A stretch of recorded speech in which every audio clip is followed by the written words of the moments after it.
여러분 안녕하십니까? 코로나19 신규 확진자 수가 감소세를 보이는 가운데 실외 마스크 착용 의무 해제에 관심이 쏠리고 있습니다. 현재로선 다음 주부터 실외에서 마스크를 벗는 방안이 유력한 것으로 전해지는데요. 정부는 실외 마스크 해제 여부를 내일 공식 발표할 예정입니다. 4월 28일 목요일 투데이샷 첫 소식입니다. 더불어민주당 김동연 경기지사 후보가 GTX 노선 연장 등 교통정책 공약을 발표했습니다. 김 후보는 오늘 경기도의회에서 기자회견을 열고 GTX 세계 노선 연장과 DEF 노선 신설을 골자로 하는 GTX 플러스 프로젝트를 발표했는데요. 또 광역철도망 연장과 광역버스 확충, 통합교통 플랫폼 구축 등도 약속했습니다. 김 후보는 김은혜 후보의 GTX 공약과 차이점에 대해서는 저희는 직주 근접 방사형이라며 GTX의 기본 성격인 급행 기능을 중시했다고 설명했습니다. 지난 2월 당내 경선 개입 혐의로 법정 구속됐다 보석으로 풀려나 업무에 복귀한 조광한 남양주 시장이 더불어민주당 탈당을 결정했습니다. 조 시장은 오늘 자신의 SNS를 통해 계속되는 당내 모욕에 시달렸고 더 이상 참고 인내하는 것은 제 생명에 대한 예의가 아니라는 결론에 도달했다며 탈당의 배경을 전했는데요. 이어 앞으로 어떤 상황이든 남양주시 발전을 최우선의 가치로 삼아 전심 전력을 다하겠다며 시민들에게 감사를 전했습니다. 조 시장은 향후 거취에 대한 언급은 없었으나 일각에서는 재선을 준비해온 만큼 무소속으로 출마하지 않겠냐는 관측도 나오고 있습니다. 비교적 노후화된 산단이라 인식되던 인천의 검단 일반산업단지의 명칭이 뷰티풀 파크로 변경됩니다. 젊음이 공존한다는 인식을 확산하고 환경 친화적인 개선을 위해 선정된 건데요. 박웅석 기자의 보도입니다. 인천 북부권 대표 산업단지 검단 일반산업단지가 노후 이미지를 벗고 환경 친화적 산업단지로 도약하기 위해 대대적인 변신에 나섰습니다. 인천시는 산업단지의 노후 이미지와 브랜드 가치를 개선하고 환경 친화적인 산업단지로 변신하기 위해 명칭을 뷰티풀 파크로 변경했습니다. 이 검단선단을 계기로 해서 인천 전 지역에 있는 산업단지를 문화도 넣고 또 시민들이 찾아와서 같이 공유할 수 있는 그런 공간으로 지향점을 삼기 위해서 뷰티풀 파크로 이번에 개명하기로 했습니다.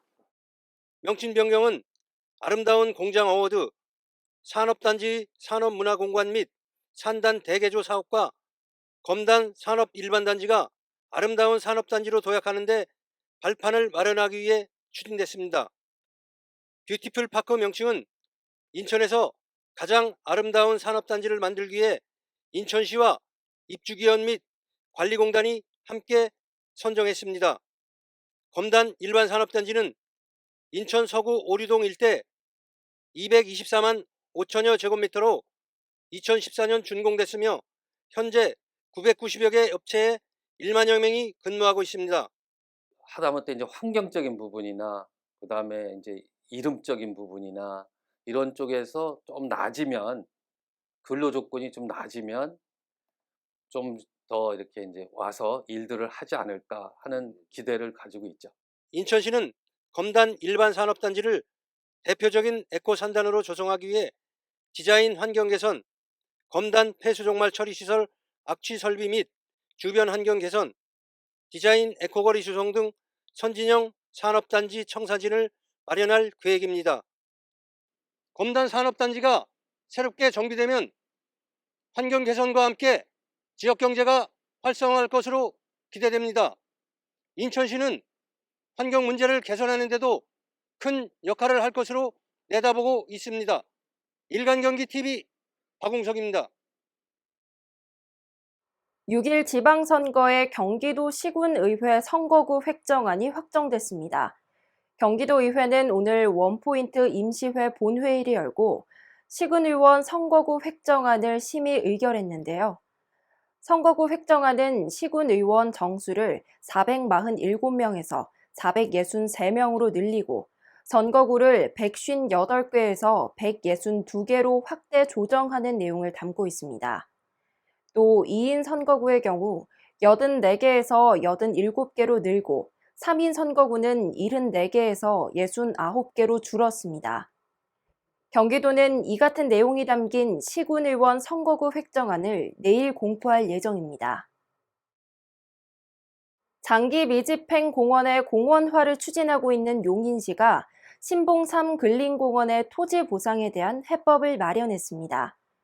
용인시 수지구에 위치한 신봉3 근린공원은 축구장 73개에 해당하는 면적으로 장기 미집행 공원 가운데 최대 규모인데요. 시는 한국토지주택공사와 공공토지 비축사업 업무 협약을 체결하고 LH가 해당 공원 부지를 순차적으로 매입할 예정입니다. 이에 따라 시는 땅값 상승에 따른 추가 예산 투입을 막을 수 있어 토지 보상 비용을 상당 부분 절감할 것으로 보입니다. 온라인으로 제품을 구매할 때 시세보다 지나치게 저렴하다면 의심해 보셔야겠습니다. 최근 가짜 판매 사이트를 통해 고급 가전제품을 싼 값에 판매한다고 속여 돈만 가로챈 일당이 적발됐는데요. 또 물품 대금을 계좌이체로 유도한다면 특히 더 조심하셔야겠습니다. 뉴스를 마칩니다. 시청해주신 여러분 고맙습니다.